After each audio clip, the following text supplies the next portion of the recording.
గురిజాల మండలం తేలుకుట్ల గ్రామాల్లో మీ భూమి మీ హక్కు పథకం కింద ప్రభుత్వ రాజముద్రతో పట్టదారు పాస్ పుస్తకాలు పంపిణీ చేసిన గురిజాల ఎమ్మెల్యే ఎరపతినేని శ్రీనివాసరావు ప్రభుత్వం పేదల సంక్షేమానికి కట్టుబడి ఉందని తెలిపిన ఎమ్మెల్యే ఒకప్పుడు ఫ్యాక్షన్ గ్రామాలుగా ఉన్న దైదా పులిపాడు తేలుకుట్ల గ్రామాల్ని అన్ని రంగాల అభివృద్ధి చేస్తామని ప్రకటించారు. ఉడుము లక్ష్మీ కాంతమ్మ గారు, చంద్రామయ్య, చల్లా గోవిందరెడ్డి,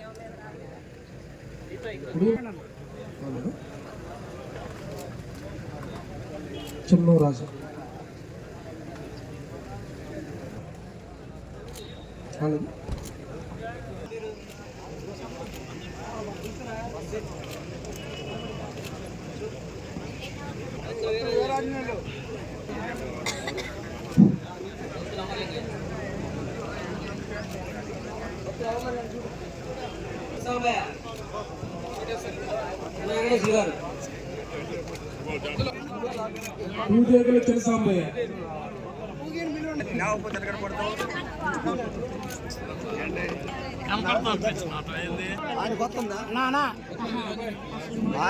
పంపిణీ కార్యక్రమంలో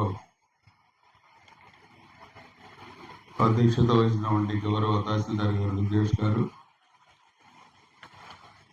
ఈ కార్యక్రమంలో పాల్గొన్న గౌరవనీయులు ఆర్డీఓ గారు మురళీకృష్ణ గారు, Nagarjuna Sagar project committee chairman సోదరులు పులిపూరి కాంతారావు గారు, అదేవిధంగా మన నియోజకవర్గం పార్టీ పరిశీలకులు పల్లం రాజశేఖర రెడ్డి గారు, అదేవిధంగా మండల పార్టీ అధ్యక్షులు జమ్ముగుంపల లక్ష్మణ్ గారు, అదేవిధంగా జానీ గారు, అదేవిధంగా పోర్ట్ నరసింహ పిఎస్సి అధ్యక్షులు బొల్లయ్య గారు, కౌన్సిలర్ గురిజాల బతుల మాలారెడ్డి గారు, market yard vice chairman Bathula ఏడుకొండల గారు, పార్టీ సీనియర్ నాయకులు, అదేవిధంగా తిరుపతిరావు గారు, నరేష్ రెడ్డి గారు, అదేవిధంగా ఈరోజు జనసేన నుంచి నరసింహారావు గారు, మండలపాటి అధ్యక్షులు కొడవలి శ్రీను గారు. రాష్ట్రంలో ఉన్న పరిస్థితులు మనం చూసాం ఆ రోజు. కానీ ఈరోజు మనం చూస్తే మన ప్రభుత్వం చేసిన తప్పులు సరిదిద్దుకుంటూ ఎక్కడ హడావిడి లేకుండా ఆర్భాటం లేకుండా ముందుకెళ్తున్నాం తప్పితే ఎక్కడ మనం అధికారం ఉందని అభిప్రాయం కూడా మనం ఎక్కడ వ్యక్తపరచట్లేదు. ఈ గడ్డ మీద ఈరోజు మనం నిలబెట్టి మాట్లాడుతున్నాం. ఒక ప్రశాంతమైన వాతావరణం, దైదా తేలకొట్ల గొట్టె మొక్కల ఇవన్నీ కూడా మనకప్పుడు పంజాబ్ బెల్ట్ అని పిలుచుకునే పరిస్థితులు ఈ గ్రామాల్లో దాదాపు ఎంతో మంది చనిపోయారు. 94లో నేను ఎమ్మెల్యే అయిన తర్వాత ఫ్యాక్షన్ గ్రామాల్లో ఉన్న ఇబ్బందులు, ఎందుకంటే నేను కూడా మంచికల్ నుంచి అదే ఫ్యాక్షన్ నుంచి వచ్చాను. నాకు తెలిసిన ఇబ్బందులు, మనుషులు చంపుకోవడం, ఒక అనాగరికమైన వాతావరణం, కుటుంబ పెద్దని కోల్పోతే ఆ కుటుంబం పడే ఇబ్బంది, అవన్నీ కూడా నేను చూశాను. రాజీ పెట్టాం. ఇప్పుడు ఎక్కడ కూడా ఎలాంటి అవాంఛనీయ సంగతి జరగకుండా కూడా అభివృద్ధి చెందుతున్న గ్రామాలుగా, అభివృద్ధి చెందుతున్న నియోజకవర్గంగా కూడా మన నియోజకవర్గం ఉంది. ఒకప్పుడు ఇది వెనుకబడ్డ పల్నాడు అనేవాళ్ళు. కానీ తెలుగుదేశం అధికారులకు వచ్చిన తర్వాత ఇది వెనుకబడ్డ పల్నాడు కాదు, అభివృద్ధి చెందుతున్న పల్నాడుగా కూడా మన ప్రభుత్వం గౌరవ ముఖ్యమంత్రి నారా చంద్రబాబు నాయుడు గారి సహకారంతో మనం ఈ నియోజకవర్గం అభివృద్ధి పదంలో చేసుకొచ్చాం. ప్రతి పని కూడా మనమే చేశాం.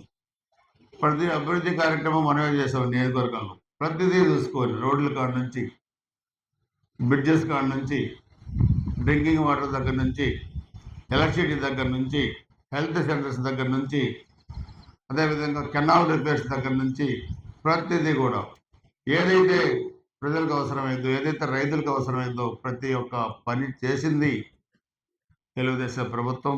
ఈరోజు ఎన్డీఏ ప్రభుత్వం. అరాచకాలు మనం కోరుకోవట్లే, మనం అభివృద్ధి కోరుకుంటున్నాం.